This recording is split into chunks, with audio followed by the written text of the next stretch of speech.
প্রিয় শিক্ষার্থীবৃন্দ, নিশ্চয়ই তোমরা অনেক ভালো আছো। তো ধারাবাহিকভাবে আজকে আমরা শিখব রাদারফোর্ডের পরমাণু মডেলের সার্থকতা এবং সীমাবদ্ধতা। তো আমরা আগের দিনে শিখেছি রাদারফোর্ডের স্বর্ণপাত পরীক্ষা, এরপরে শিখেছি তার স্বীকার্যসমূহ। আজকে শিখব রাদারফোর্ডের পরমাণু মডেলের সার্থকতা এবং সীমাবদ্ধতা।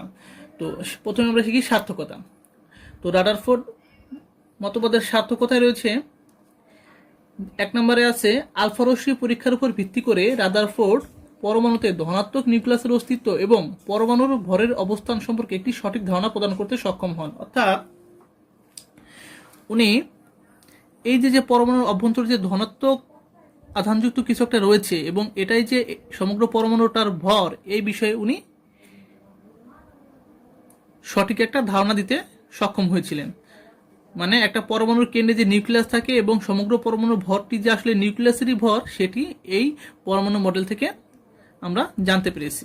তো এক নাম্বার যাওয়ার পরে দুই নম্বরে হচ্ছে প্রথমবারের মতো পরমাণুর ত্রিমাত্রিক গঠন সম্পর্কে একটা ধারণা দেওয়া হয়। অর্থাৎ ওনার পরমাণু মডেল থেকে আমরা পরমাণুটি আসলে দেখতে কেমন হবে তার একটা ত্রিমাত্রিক গঠন সম্পর্কে একটা আমরা ধারণা পাই, যে আসলে এই মাঝখানে একটা নিউক্লিয়াস থাকে, নিউক্লিয়াসের চারপাশে ইলেকট্রন ঘুরে এদিকে ঘুরতে থাকে। এই যে একটা ধারণা, এই জিনিসটা আমরা জানতে পারি এই রাদারফোর্ডের পরমাণু মডেল থেকে।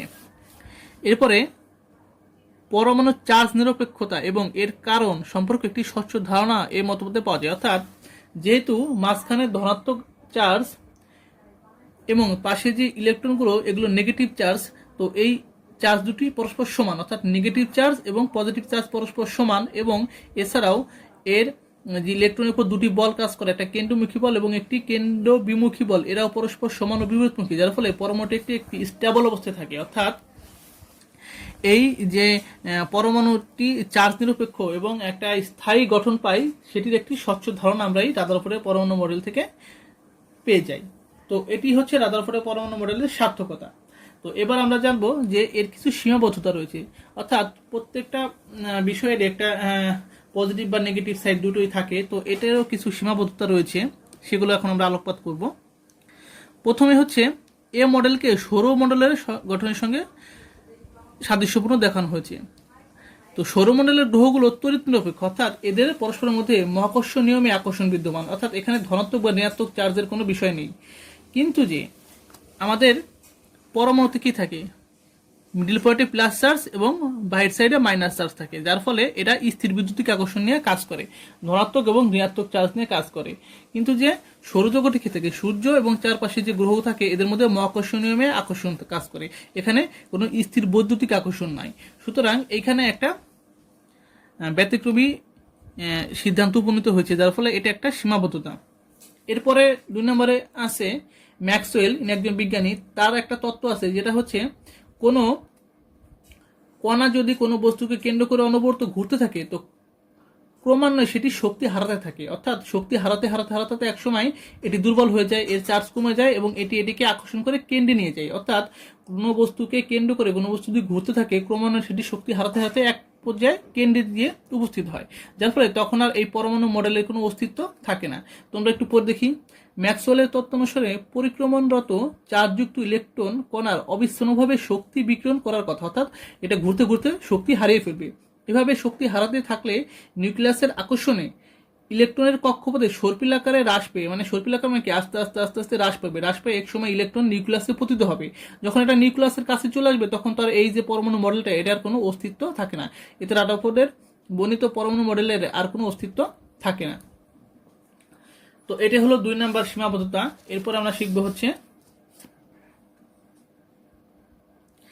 তিন নাম্বার সীমাবদ্ধতায় বলা হয়েছে এ মডেল অনুসারে ইলেকট্রনের তেজ বিকিরণ ক্রমাগত অবিচ্ছিন্নভাবে ঘটে বলে পরমাণুর বর্ণালীতে প্রাপ্ত রেখাসমূহ অবিচ্ছিন্ন হওয়ার কথা এবং প্রশস্ত ব্যান্ডের মতো দেখাবে। অর্থাৎ এ মডেল অনুসারে ইলেকট্রন যে বিকিরণ করে, তেজ বিকিরণ, সেটা অবিচ্ছিন্ন হওয়ার কথা, মানে অবিচ্ছিন্নভাবে ঘটে এবং পরমাণুর বর্ণালীতে প্রাপ্ত যে রেখা, তোমরা নেক্সটে আরো বিশদভাবে জানতে পারবে যে বর্ণালী কি।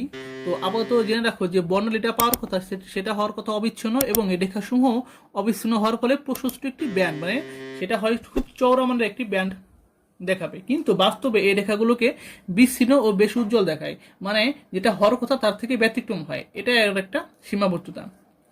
4 নম্বরে বলেছে পারমাণবিক বর্ণালীর উৎস সম্পর্কে মতবাদের কোনো ধারণা নেই। এই যে বর্ণালী এটা কিভাবে উৎপন্ন হলো এই সম্বন্ধে কোনো ধারণা রাদারফোর্ড স্যার দিয়ে যাননি। 5 নম্বরে বলা হয়েছে ঘূর্ণনরত ইলেকট্রনের কক্ষপথের আকার এবং আকৃতি সম্বন্ধে কোনো ধারণা রাদারফোর্ড মডেলে দেওয়া হয়নি। অর্থাৎ এই যে নিউক্লিয়াসকে কেন্দ্র করে ইলেকট্রনসমূহ ঘুরতেছে, এই যে ঘোরানোর যে আকৃতি বা রাস্তা, এই রাস্তার যে আকার আকৃতি সেটা সম্বন্ধে কোনো ধারণা দেওয়া হয়নি। সেটা কি বৃত্তাকারে ঘুরে নাকি ডিম্বাকারে ঘুরে না কোন আকৃতিতে ঘুরে এই সম্বন্ধে কোনো আকার আকৃতি সম্বন্ধে কোনো ধারণা দেওয়া হয় নাই।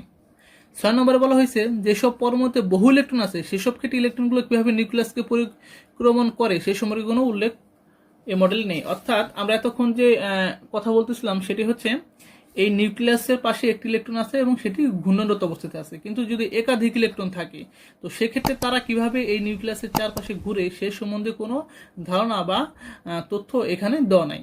তো এই হলো মোটামুটি রাদারফোর্ডের পরমাণু মডেলের সীমাবদ্ধতা। তো কিছু সার্থকতা তো অবশ্যই আছে, যার ফলে আমরা নিউক্লিয়াস আবিষ্কার করতে পেরেছি ওনার মতবাদ অনুসারে, কিন্তু যে এর পাশাপাশি কিছু সীমাবদ্ধতা রয়েছে যেগুলো ব্যাখ্যা পরবর্তীতে হয়তোবা আমরা পাবো। তো তোমরা সাথেই থাকো, আশা করি তোমরা আজকে বুঝতে পেরেছো রাদারফোর্ড পরমাণু মডেলের সার্থকতা এবং সীমাবদ্ধতা। তো ভালো থাকো, আজকে এই পর্যন্তই, ধন্যবাদ সবাইকে।